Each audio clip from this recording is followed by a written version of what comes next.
يوجدها نواقع الثاني رجوعها سمالة إنها هي ورميت سمالة ورشة ما أنت waxaa ay ku saabsanaa siyaasadda iyo sidii dawladda ku-meelgaarka ee CFG-da marxaladda kala duwanka ay ku jirto loo dhamaystiri lahaa. dabcan shirku Usmaan Baqaali iyo shirkii lagu qabtay 23 bisha February magaalada London ee waddanka Ingiriiska oo marka horeba loo sii qoondeeyey in dib loo eego ilaa inta August ka horeysa oo bisha June Istanbul la isugu yimaado. markaad eegto dadka ka soo qayb galay shirka ma Soomaali kulin bay ahayd mise qoladii London timi ee bulshada caalamkuna intooda badan way joogeen. ducadooda dhammaan waxa uu sheegay ra-iisul wasaaraha waddanka Turkiga Erdogan in Soomaalidii kala duwaneed oo dhan isugu timi shirkan. waxaa kale oo uu sheegay in aan xataa Somalidan ay joogto iyo weliba wuxuu yidhi dumarkii ama haweenkii ka Soomaaliyeed laftigooda ay joogaan buu yidhi shirkan oo ka maqnaan jiray shirarka hore ee Soomaaliya loo qaban jiray. waxaa ka soo qayb galoo kale dabcan beesha caalamka oo iyaduna 750 waddan ka kooban iyo weliba waxaa ka soo qayb galay 11 hay-adood. waxaa laga yaab lahayd Siciidow markaad u eegto shirka oo u ekaa mid caalami laakiin Turkigu laga gelay haddana inaad moodo mid Soomaali guriyeshiin loogu sameynayo odayaal iyo haween iyo urradii bulshada iyo meelo kala duwan waa lasoo maray weliba Somaliland oo loogu yaalay. markaasee loo arkaa adigu ducada shirka markii shirkan maanta iyo shalay socday waxaa loogu yeeday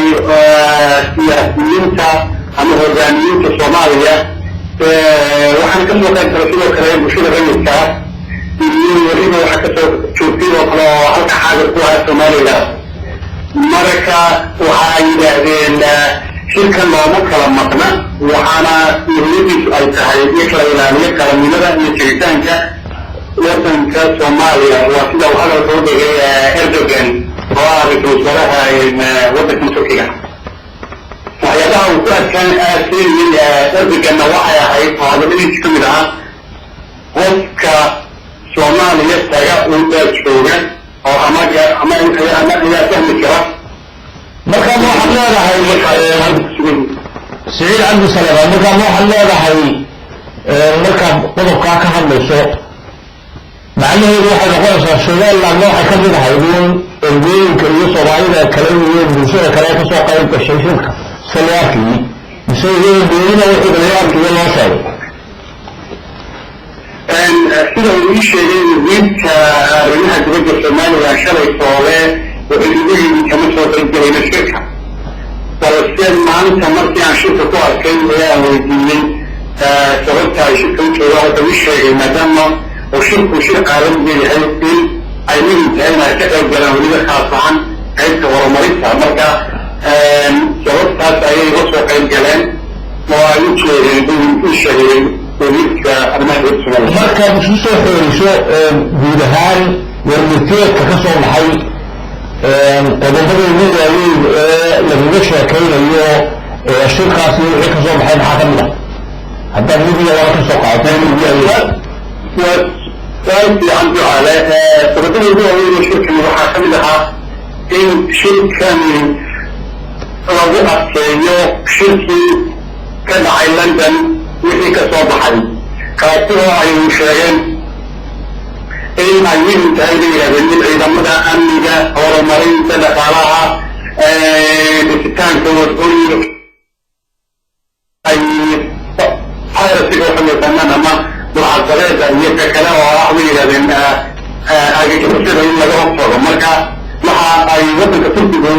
aad iyo aad ugu aadsinsanayeen inay muhiim tahay in loo furo weliba sanduuq dhaqaale oo Turkiga ay wasaaradiisu dibninkii ugu horreeyay ku gaadhay. marka wax guudiyahoo loo kala soocay mid kasta guud ahaan Soomaaliya oo dhan isku yihiin intaasa ka soo baxday soo maaha. maya loo kala socay ma jirto waxay yidhahdeen arrinkooda muhiimsana labaadna waxa weeyaan in dowladda TFG-da oo loo gudbinayo inay noqoto dowlad termina wixii ka dambeeya ox doorashada dhici doonta in markaas dowladda la dardargeliyo saasay isku raaceen oo markaa muddadeedii qoladan ayaga sidii si markii horeba loogu ballabay ku dhamaatay soo maha waa markaa macnihii waxaa ku dhamaanaya bisha august 20-keeda dowladdan TFG-da la yidhaaha ee ku-meelgaadka ay muddadeeda intaa ku dhamaanayso soo maha inta lasoo saaray saas ducaayeen waxay yidhahdeen wax TFG la yidhaahdo oo ka dambeeya ma jirto august shirka labaad ee la qaban doonaa maanta ka dhici doonaa Roma waddanka Talyaaniga labada ilaa 6 bisha July maqaadi doono marxaladda kala guurka ee lagaga gudbiyey ku-meelgaadka oo loo gudbiyey dowlad termina oo joogtaa aad iyo aad ayaad umahadsan tahay kaasi waxau ahaa سعيد عبد السلام مدح هون كيبل TV قارة يوروب وشوغا اسطنبول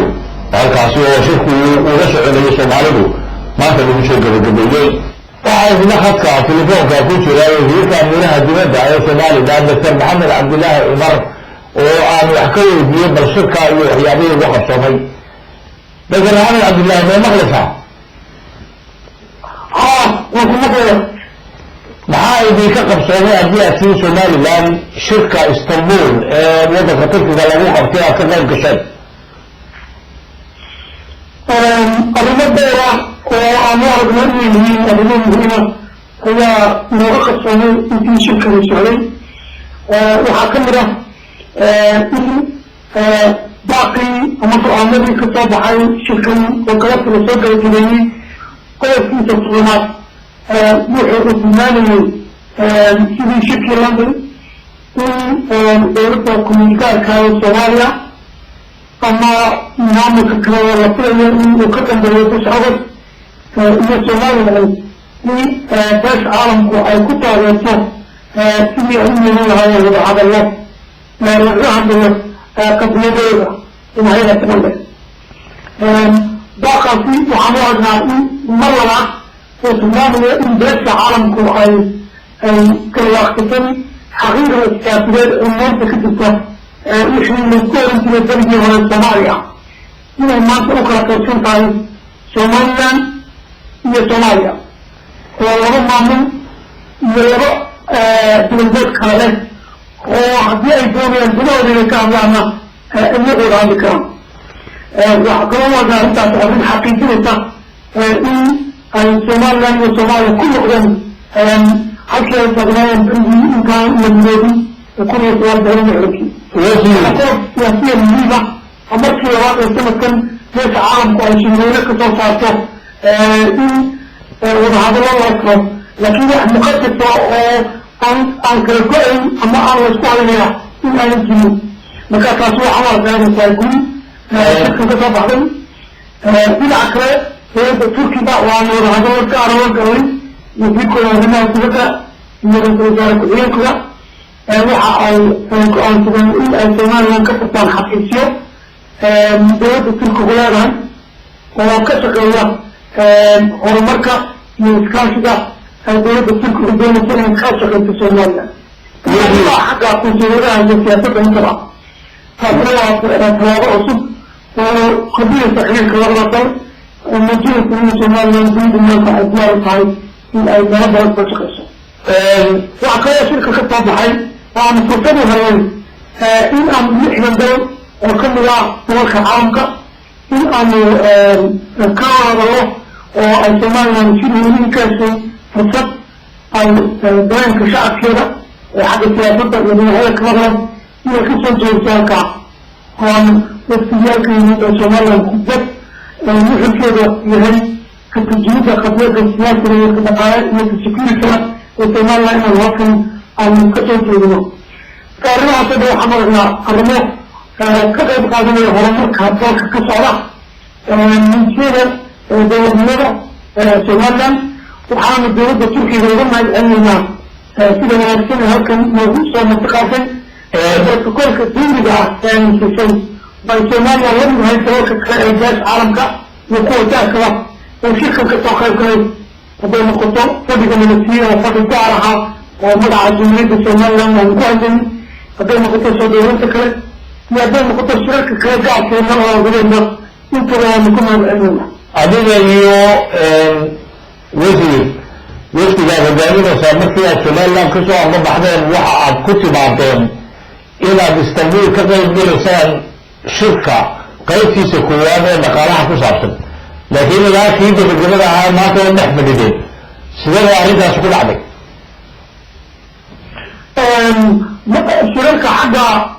road mapka iyo khariidada nabadda iyo sidii arrimaha looga hadlahaa waxay socdeen 3 maalmood oo hore oo 2 maalmood ee dambe shirka ka horeysay waxaana shirarkaa ka qayb gelayay odayaasha xagga dhaqanka oo laga keenay Soomaaliya iyo mas-uuliyiin kaloo ka socday ururada xagga rayidka iyo dowladda intaba laakiin wadahadaladan ama ka qayb galay waxay maalintii hore oo ahayd xagga arrimaha horumarka iyo dhaqaalaha oo Soomaaliya ka qayb gashay shirkan maanta soo wuxuu noqday shir caalami ah oo ka duwan shirarka kale road mapka laga hadlayo waxaa ka soo qayb galay waxaan xalay la qoonay wasiirka arrimaha dibadda oo si ballaaran xogeeda laga siiyey shirka waxaa shirku noqday shir caalami oo 60 dal oo beesha caalamka ay ka soo qayb galeen Soomaaliyana ay ka mid tahay 60 dal ka soo qayb galay halkan oo la siiyey fursad ay qadiyaddeeda kusoo bandhigtay siyaasiga iyo fikrada dhaqaalaha intaba waxaa la bandhigto fikirada talada ka bixiso arrimaha siweynaa horyaalla waxaan loo aragnay intaas inuu tahay arrin sharaf u ah dowladnimada Somaliland markii hore runtii arrinta aan filayn inuu fursad caynkaas shirweynahan aanu ku herayno laakiin waxaan u aragnay inuu tahay arrin fudulaysa qadiyadda Somaliland arrin ka turjumaysa ixtiraamaysa karaamada dowladnimo waxaan ku hadlaynay magaca dowladda Somaliland waxaana la siiyey kursi gaar ah oo ay magaca Somaliland ku qoran tahay dalka ingiriiska ee magaalada London bishii February sidaa awgeed waxaan u aragnaa nagu yahay shir weyn ka qaadanaya fidinta qadiyadda Somaliland waxaan arrintaas isaga waxaan ku weydiin lahaa Somaliland mid waxaad uga soo qayb gashay inaad dhaqaale meesha lagu qaybinayo Turkiga iyo maaragtay qoomada isu timi ay dib u kaabayso kaabayaasha dhaqaalaha kale wax ka tarayso waxa idinka Somaliland ahaan gooni laydinku magacaabay oo tilmaamaya ama runteedka ku jira ama meel kale ka soo baxay ma lahaya waxaa shirka maalintiisii hore xooggiisu waxaa runtii arrintaa inkaas ka hadashay xagga horumarka iyo taakulinta iyo tabarruca xagga dhaqaalaha waxa ay Somaliland marka ugu horeysa ay helaysaa qaybta ay xaqa ugu leedahay waxa la wixii beesha caalamku halkan ay ugu baaqdo in laga caawiyo Soomaaliya ama gobolka waxaa ka soo qayb galay shirka waxaa ka soo qayb galay dad badan oo kala duwan sidaa sheegaysa waxaa ka mid ahaa ururada haweenka iyo maxaa odayaal dhaqameed Soomaaliya laga keenay iyo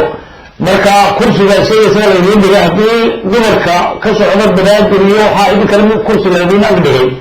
iyo haddii gobolka dalbeedeeda ku sheego maxaa calaamadaho ay ku kala duwan yihiin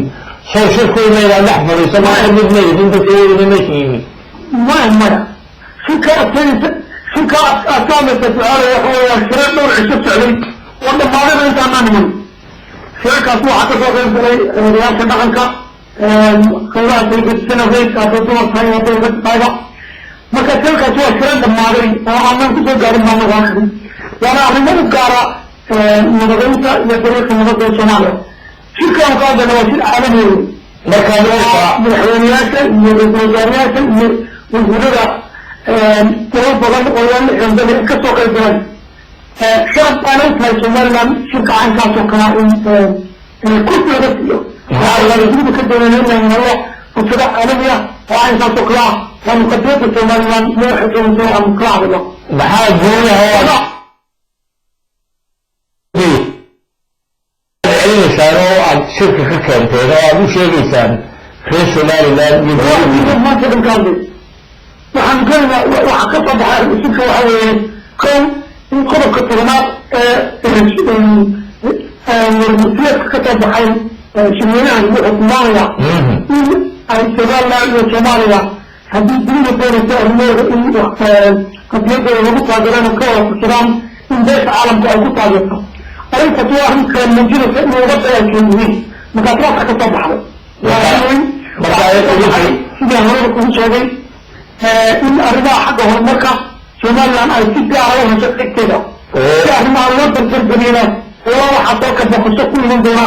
ra-iisul wasaare ku-xigeenka dalkan turkiga oo noo sheegay inuu dalka imanayo somaliland wax allo wixii taageera gaar u leedahay gaar loo siiyo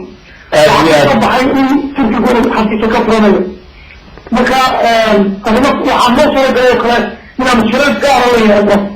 dowladda maraykanka dowladda ingiriiska dowladda turkiga iyo dowlado kale oo kasoo qayb galay shirkan oo runtii adkaan lahayn inaan makula wada ragno aad iyo aad ayaad umahadsantahay doctor maxamed cabdillaahi cumar wasiirka amniiraha dibadda ee somaliland oo khadka telefoonka ku jira isagoo jooga magaalada istanbul aad baad umahadsantahay wasiir shukran